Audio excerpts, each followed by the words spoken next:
OCSA. Today on Watch What Happens OCSA, we are interviewing 5 film and television students who developed and produced a 3-part web series called Dreaded Rose. Thank you guys all for coming on the show today. So excited to have you here. Can we go from Adrian to Gavin and just say what your name is? My name is Adrian Dilkhan. I was director of episode 3. My name is Rachel Samurda, and I was the producer for episode 1 and the director for episode 2. My name is Kendall Hupp, and I was the producer for episode 2 and 3 and editor for episode 1. My name is Braden Swope, and I directed episode 1, and I was the assistant director for episode 2.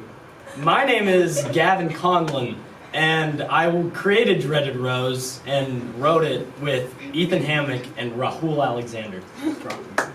So on that note of creating the show, Gavin, can you tell us what the series is about and how you came up with the idea? Yeah, so, the series originally is about this kid named Abraham, and he lives in this community that's in the middle of the forest, and he's being told about this world that's outside the forest and how it's dangerous, and how this polymarch, the figurehead of this colony, kind of saved him from the outside world, but as the audience, we don't know what it is, and we kind of share Abraham's experience of, is this really the right thing for me to do?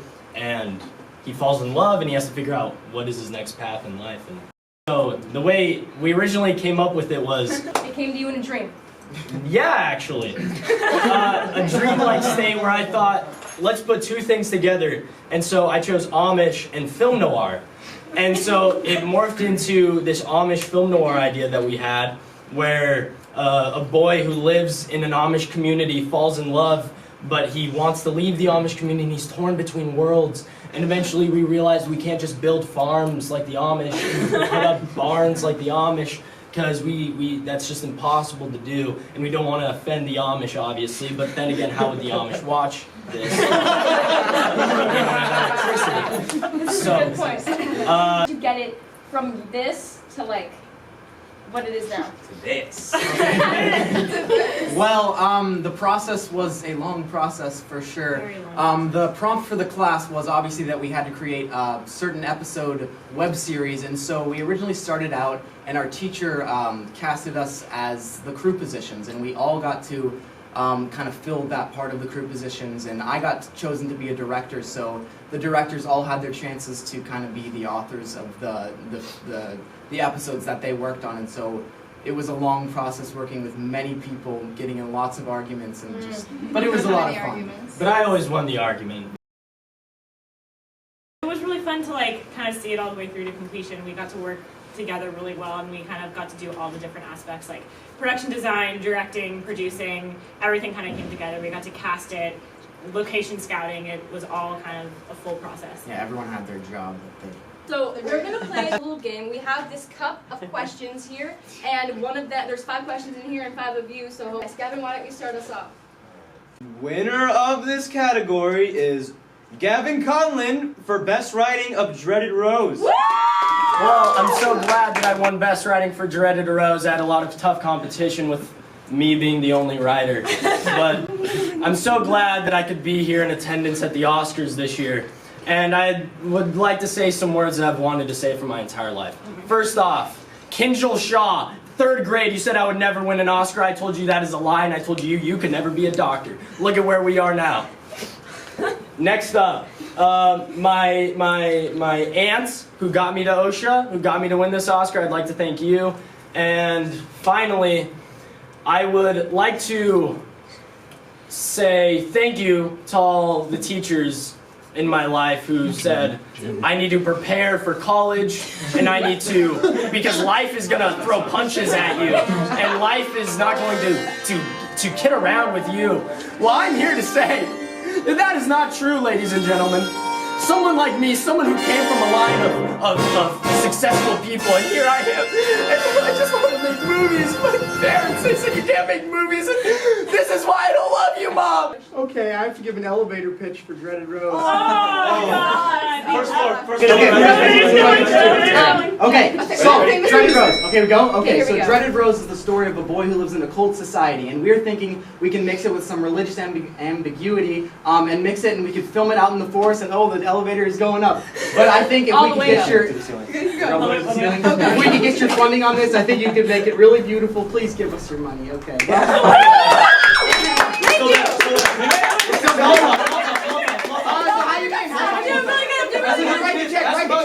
Write the check right now. Okay. If you could have any famous director to work alongside you on set, whom would you choose and why? For me personally, I would want Baz Luhrmann. He's a famous director known for The Great Gatsby, Moulin Rouge, Romeo and Juliet.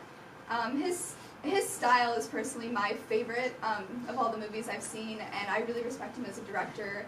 And I think he would bring a very visually interesting element to Dreaded Rose, just based on his previous work. Either you or someone you are in charge of in the crew drops a red and it breaks on a rock. What do you do? But if this theoretically were to happen, which it did not, I promise. Well, we'd be in quite a bit of a problem because reds are like $35,000 ballpark. No, yeah, we did some pretty weird, wild things with the reds, sitting in the water and up trees and all that. That's so scary. I get so scared with my phone, just like around that stuff. But I have a $35,000 camera. That's really intimidating. Okay, Adrian. It says funniest thing that happened on set. Oh my God. Oh boy. Yeah. So the police came. I was No. No. He was there. Kendall. I know. I spoke to Kendall, him. you've been shouting answers at us for the past 7 months. This is our one chance to just tell our story. So we were standing. Me and Kendall and was there someone else, right? Olivia Ribas. Olivia Ribas. We were all standing in one area, and then the police came, right? Or we walked up and we saw the police were there, and then Kendall was like, "Come on, we can go right now." So I was like, we like walked to Olivia's car, and Kendall was like, "Oh my God, guys, like what do we do? Like what do we do?" And Olivia was like, "Okay, Adrian, you should go talk to them." Or like you said, like someone I was was talking. having And a then freak out, okay? I said okay, and so then I went to them and I said, "Is everything okay?" And like and then I said, like I'm hiking or something. Yeah. Like I was just wondering. I'm walking through if there's anything. And they're like, "Do you know if anyone's down there?" And I was like, "Well, I saw some people with some film equipment." They're like, "How many people did you see?" And I was like 7 or 10 people. They were just high schoolers. And then like there was no problems. Apparently someone like downloaded like a police scanner app and like heard like we got Dreaded Rose being filmed down here. No, in it was Laguna because- Canyon. The It police was because scanner, of we what it picked it up on our was. walkie-talkies, On our walkie-talkies. and then the police said something, and I spoke into the mic and I said, "Can you repeat that, please?" I didn't know it was. Yeah, they were on the And then same we're like, "Wait, that's radio. probably the cops," and then we shut They off were the on the same walkie-talkie. radio signal. They came because of the wooden pallets, yeah? Yes. Oh, that was funny. So there's this Explain that. There's this creek. Go ahead, Rachel.